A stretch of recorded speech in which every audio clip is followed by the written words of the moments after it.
Pernah tak anda rasa macam, keliru sikit atau salah faham dengan seseorang hanya sebab cara dia bercakap atau berkelakuan tu lain sikit dari kita?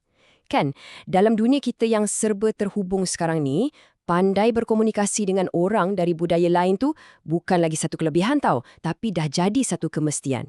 Jadi hari ni, kita nak kupas satu topik yang super penting, komunikasi antara budaya. Cuba fikir balik sekejap. Mungkin anda pernah pergi melancong, rasa kekok sikit nak order makanan. Atau mungkin sekarang ni anda bekerja dengan rakan sepasukan dari negara lain, ataupun masa belajar di universiti dulu.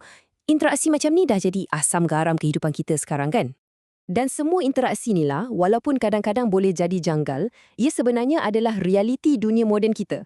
Memang ada cabarannya, tapi pada masa yang sama, ia buka pintu yang sangat luas untuk kita belajar benda baru dan tengok dunia dari sudut pandang yang berbeza. Dan ini membawa kita kepada satu konsep oleh Marshall McLuhan yang pada saya memang kena sangat dengan zaman sekarang. Dia kata dunia ini dah jadi macam sebuah global village atau kampung global. Maksudnya, teknologi dah buat dunia kita ni rasa kecil. Bayangkan video resipi pasta dari satu nenek kat kampung terpencil di Itali boleh viral kat Malaysia dalam masa beberapa jam je. Itulah dia global village.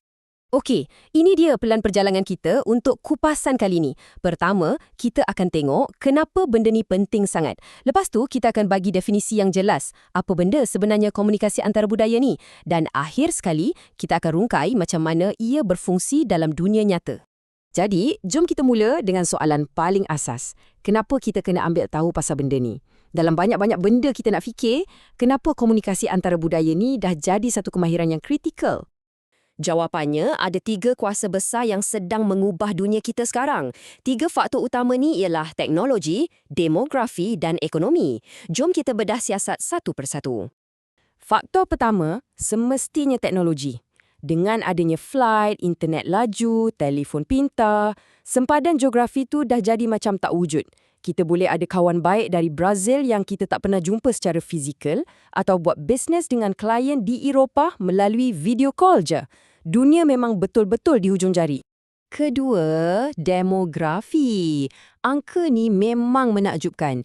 Lebih 100 juta orang sekarang ni tinggal di luar negara tempat mereka lahir. Itu lebih ramai daripada penduduk kebanyakan negara di dunia.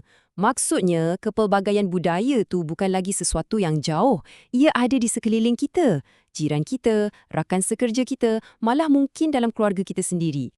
Dan yang ketiga, ekonomi. Zaman sekarang, mana ada bisnes yang betul-betul tempatan? Syarikat besar ada pejabat di merata dunia dengan pekerja dari pelbagai latar belakang. Nak tak nak, mereka semua kena belajar untuk berkomunikasi dengan baik antara satu sama lain kalau nak berjaya. Okey, kita dah tahu kenapa ia penting. Sekarang, jom kita fahamkan pula apa sebenarnya maksud budaya dan komunikasi tu. Kita mulakan dengan budaya. Ia bukan setakat pasal makanan, baju raya atau tarian tau. Cuba bayangkan budaya ni macam satu operating system atau perisian yang tak nampak yang terpasang dalam minda satu-satu masyarakat.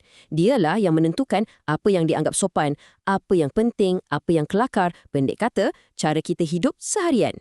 Lepas tu, komunikasi. Kita buat benda ni setiap hari, tapi ia sebenarnya lebih dari sekadar bercakap.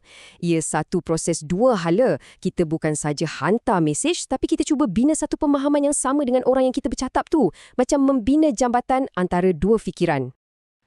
Dan kat sinilah magicnya berlaku. Budaya dan komunikasi ni tak boleh dipisahkan. Budaya kita yang tentukan peraturan cara kita berkomunikasi. Contohnya, adakah kita jenis cakap terus terang atau suka berlapik?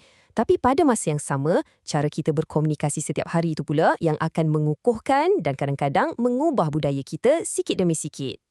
Jadi, kesimpulannya apa? Komunikasi antara budaya ni terjadi bila perbezaan perisian budaya antara kita dengan orang lain tu cukup besar. Sampai ia mengubah cara perbualan tu berjalan. Ia bukan lagi komunikasi biasa. Ia perlukan kita untuk jadi lebih peka dan lebih berhati-hati. Bahagian terakhir, jom kita lihat enjin di sebalik semua komunikasi.